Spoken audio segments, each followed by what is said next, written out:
Alright, so the Reddit protests are actually failing, and I've already made a video covering all the crap that Reddit did, as well as how people are feeling, so I don't really want to regurgitate all that information in this video. So to put it simply for you all, Reddit has made some changes to their API, causing third-party developers to have to pay money to continue making third-party apps for Reddit users, which for Reddit, a lot of people use third-party apps, and obviously these developers could not pay the large amount of money Reddit was asking from them, forcing them to shut down their applications. Because a lot of people do this shit for fun, like making the third-party apps. A lot of them don't do it for profit, so if they were to have to pay for access to the API, they would have to do it out of pocket. So yeah, these developers shut down their applications, and the lovely people of Reddit took note of this, were not happy, and went on to boycott the app. And I'm gonna be honest, I'm actually pretty surprised Redditors were able to build up the courage to stay away from the website for 2+ days. I mean, asking a Redditor not to go on Reddit is like telling a person not to breathe. It's just impossible. Now, these protests would shut down roughly like 10,000 subreddits, were only scheduled to go on for like 48 hours. But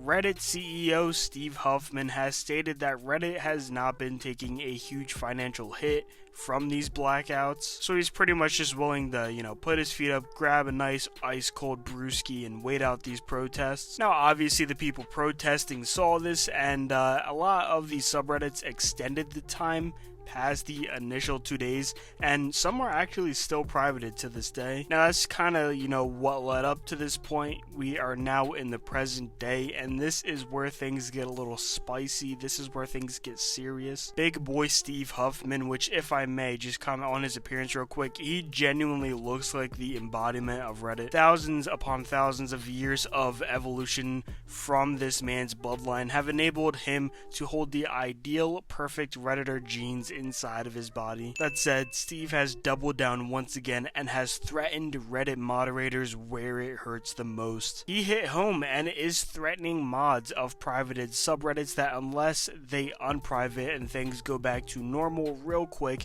they'll be losing their powers. Which, if you didn't know, Reddit mods are just like the most power hungry people on planet Earth for some reason. Like, a lot of them were bullied in school, so Reddit is their one place they can hold power over people. And these mods have just spent years of vigorous training and typing, possibly developing carpal tunnel, but that's besides the point. I mean, they've dropped the ban hammer on countless innocent people, and the fact that this can be easily ripped out of their fingers by Steve is just heart-wrenching for them. I mean, to put things into perspective, someone gaining moderation status on Reddit is like Thanos finally getting all the Infinity Stones and snapping away everyone who disagrees with his opinion. Now, this is actually confirmed, as the moderators of the livestream fail subreddit came out and stated that they are reopening the sub, but not due to their own decisions. They were pretty much forced to reopen the sub or they'd be stripped of their moderation status, which of course to Redditors is worse than death. And obviously, because of these threats, a lot of the previously private subreddits are now reopening. I guess if they're not willing to reopen, Steve is just gonna find his own Reddit mods to replace them with. I don't know how that was gonna work. I mean, Reddit mods are not paid to do what they do. A lot of them do shit for free, so. And I honestly kind of wanted this protest to succeed. I would have liked for these subreddit blackouts to do some good